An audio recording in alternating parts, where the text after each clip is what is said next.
ಜನವಸತಿ ಪ್ರದೇಶದಲ್ಲಿ ಬಲು ಅಪರೂಪದ ಬಂಗಾರದ ಬಣ್ಣದ ಕಾಳಿಂಗ ಸರ್ಪ ಕಾಣಿಸಿಕೊಂಡಿತ್ತು. ಸುಮಾರು 10 ಅಡಿ ಉದ್ದದ ಬಲು ಅಪರೂಪದ ಈ ಕಾಳಿಂಗ ನೋಡುಗರ ಕಣ್ಮನ ಸೆಳೆಯುವಂತಿತ್ತು. ಕಿಂಗ್ ಕೋಬ್ರಾ ಎಂದರೆ ಒಮ್ಮೆ ಎಂಥವರ ಎದೆಯು ಛಲ್ ಎಂದು ನಡುಗದೆ ಇರಲಾರದು. ಜಗತ್ತಿನಲ್ಲಿ ವಿಷಪೂರಿತ ಉದ್ದನೆಯ ಹಾವುಗಳಲ್ಲಿ ಕಾಳಿಂಗ ಸರ್ಪಕ್ಕೆ ಮೊದಲ ಸ್ಥಾನ ಎನ್ನಬಹುದು. ಸಾಮಾನ್ಯವಾಗಿ ಈ ಹಾವುಗಳು ಕಪ್ಪು ಬಣ್ಣದಿಂದ ಕೂಡಿರುವುದರಿಂದ ಕರಿ ಕಾಳಿಂಗ ಎಂದು ಕರೆಯುವವರು ಇದ್ದಾರೆ. ಆದರೆ ಅಂಕೋಲಾ ತಾಲೂಕಿನ ರಾಮನಗುಳಿ ಅರಣ್ಯ ವಲಯ ವ್ಯಾಪ್ತಿಯ ಸುಂಕಸಾಳ ಗ್ರಾಮದಲ್ಲಿ ಕಾಣಿಸಿಕೊಂಡ ಕಾಳಿಂಗ ಸರ್ಪ ಬಂಗಾರದಂತೆ ಹಳದಿ ಹೊಳಪಿನ ಮೈಬಣ್ಣದೊಂದಿಗೆ ಅಪರೂಪದಲ್ಲೂ ಅಪರೂಪದ ಜೀವಿ ಎನ್ನುವಂತಾಗಿದೆ. ಸುಂಕಸಾಳದ ಪ್ರದೀಪ್ ನಾಗಪ್ಪ ದೇಶಭಂಡಾರಿ ಎನ್ನುವವರ ಮನೆ ಮತ್ತು ಅಂಗಡಿ ಬಳಿ ಕಾಳಿಂಗ ಸರ್ಪವೊಂದು ಕಾಣಿಸಿಕೊಂಡು ಮನೆಯವರಲ್ಲಿ ಆತಂಕ ಮೂಡಿಸಿತ್ತು. ಸುದ್ದಿ ತಿಳಿದ ಉರಗ ಸಂರಕ್ಷಕ ಅವರ್ಸಾದ ಮಹೇಶ್ ನಾಯ್ಕ್ ಮತ್ತು ಅವರ ಮಗ ಗಗನ್ ನಾಯ್ಕ್ ಅರಣ್ಯ ಇಲಾಖೆ ಸಹಕಾರ ಪಡೆದು ಕಾಳಿಂಗ ಸರ್ಪವನ್ನ ಯಶಸ್ವಿಯಾಗಿ ಸೆರೆ ಹಿಡಿಯಲು ಮುಂದಾಗಿದ್ದಾರೆ. ಅಕ್ಕಪಕ್ಕದ ಸಂಧಿ ಗೊಂದಿಗಳಲ್ಲಿ ನುಸುಳಿದ ಈ ಹಾವು ತನ್ನ ಸೆರೆ ಕಾರ್ಯಾಚರಣೆಯ ಸುಳಿವರಿತು ಸ್ಥಳ ಬಿಟ್ಟು ಕದಲಲು ಮುಂದಾಗಿದೆ. ಆಗಾಗ ಹೆಡೆ ಎತ್ತಿ ತೀಕ್ಷ್ಣ ಕಣ್ಣೋಟ ಬೀರಿ ಮುಂದೆ ಬಂದವರು ಹೆದರಿ ಹೌಹಾರುವಂತೆ ತನ್ನ ಪಥ ಬದಲಿಸತೊಡಗಿದ ಈ ಕಾಳಿಂಗನ ಸೆರೆ ಮಹೇಶ್ ನಾಯ್ಕ್ ಮತ್ತು ತಂಡದ ಪಾಲಿಗೆ ಸವಾಲಿನ ಕೆಲಸವಾಗಿದೆ. ಆಕ್ರೋಶಗೊಳ್ಳುತ್ತಿದ್ದ ಕಾಳಿಂಗದ ಹೆಡೆಗೆ ತಾವು ತಂದಿದ್ದ ಬೆತ್ತದ ರಿಂಗ್ ಮತ್ತಿತರ ಹುಕ್ಕನ್ನು ನಿಧಾನವಾಗಿ ಸವರಿ ಅದರ ಆಕ್ರೋಶ ಮಣಿಸಲು ಮಾಡಿದ ಪ್ರಯತ್ನ ಹಾಗೂ ಚೀಲದೊಳಗೆ ತುಂಬುವ ಯತ್ನ ಫಲ ಕೊಡದೆ ಮತ್ತೆ ಮತ್ತೆ ಪ್ರಯತ್ನ ಪಡುವಂತಾಗಿದೆ. ಈ ನಡುವೆ ಕಾಳಿಂಗ ಸರ್ಪ ಹತ್ತಿರವೇ ಇದ್ದ ಗಿಡ ಮರ ಏರಿ ಉರಗ ಸಂರಕ್ಷಕ ಮಹೇಶ್ ನಾಯ್ಕ್ ಹಾಗೂ ಅವರ ಮಗ ಗಗನ್ ಅವರ ಹಿಡಿತದಿಂದ ತಪ್ಪಿಸಿಕೊಂಡು ಮತ್ತಷ್ಟು ಆತಂಕ ಉಂಟಾಗಿತ್ತು.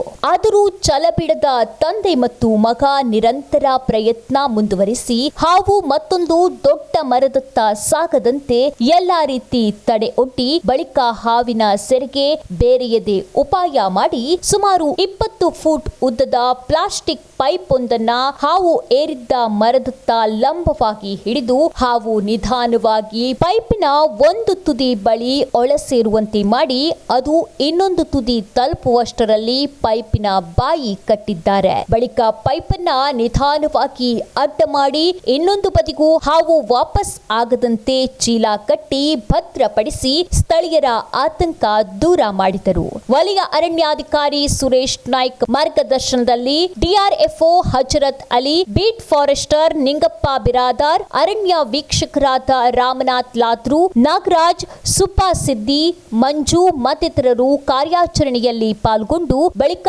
ಕಾಳಿಂಗ ಸರ್ಪವನ್ನ ಅರಣ್ಯ ಪ್ರದೇಶದಲ್ಲಿ ಬಿಟ್ಟು ಬಂದರು. ಈ ವೇಳೆ ಕಿಂಗ್ ಕೋಬ್ರಾ ತನ್ನ ಅಸಲಿ ಸಾಮರ್ಥ್ಯ ತೋರಿಸುತ್ತಾ ತರಗೆಲೆಗಳ ಸದ್ದು ಮಾಡುತ್ತಾ ರೊಯ್ಯನೆ ಇಳಿಜಾರಿನಲ್ಲಿ ಸಾಗಿ ಕಣ್ಮರೆಯಾಯಿತು. ಸುಮಾರು 10 ಅಡಿ ಉದ್ದದ ಈ ಕಾಳಿಂಗ ಬಲು ಅಪರೂಪ ಎಂಬಂತೆ ಹಳದಿ ಮಿಶ್ರಿತ ಬಂಗಾರದ ಹೊಳಪಿನ ಬಣ್ಣ ಹಾಗೂ ಬಾಲದ ಭಾಗ ಮಾತ್ರ ಕಪ್ಪು ಕಂಡುಬಂದು ನೋಡುಗರ ಕಣ್ಮನ ಸೆಳೆಯುವಂತಿತ್ತು. ಬೇಸಿಗೆ ಕಾಲ ಕಾಳಿಂಗ ಸರ್ಪಗಳ ಮಿಲನ ಕಾಲವಾಗಿದ್ದು ಇಲ್ಲವೇ ಆಹಾರ ನೀರು ಅರಸಿ ಹಾವುಗಳು ಓಡಾಡುತ್ತಿರುತ್ತವೆ. ಈ ಸಂದರ್ಭದಲ್ಲಿ ಸಾರ್ವಜನಿಕರು ಅನಗತ್ಯ ಆತಂಕ ಪಡದೆ ಅರಣ್ಯ ಇಲಾಖೆಗೆ ಮಾಹಿತಿ ನೀಡಿ ತಾವು ಸುರಕ್ಷಿತವಾಗಿರುವಂತೆ ಜೊತೆಗೆ ಹಾವುಗಳ ಸಂರಕ್ಷಣೆಗೂ ಸಹಕರಿಸುವಂತೆ ಉರಗ ಸಂರಕ್ಷಕ ಅವರ್ಸಾದ ಮಹೇಶ್ ನಾಯ್ಕ್ ಕರೆ ನೀಡಿದ್ದಾರೆ.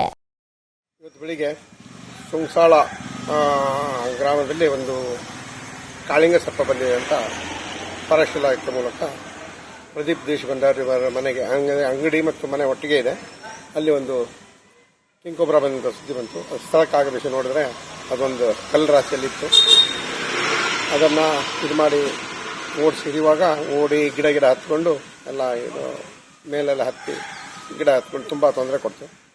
ಈಗಿನ ದಿವಸದಲ್ಲಿ ಒಂದು ಅವುಗಳ ಮಿಲನದ ಸಮಯ ಮತ್ತು ಆಹಾರ ಅರಿಸಿ ಅಥವಾ ನೀರಿಗಾಗಿಯೋ ಬಳಲಿ ಬಂದಿರ್ತವೆ.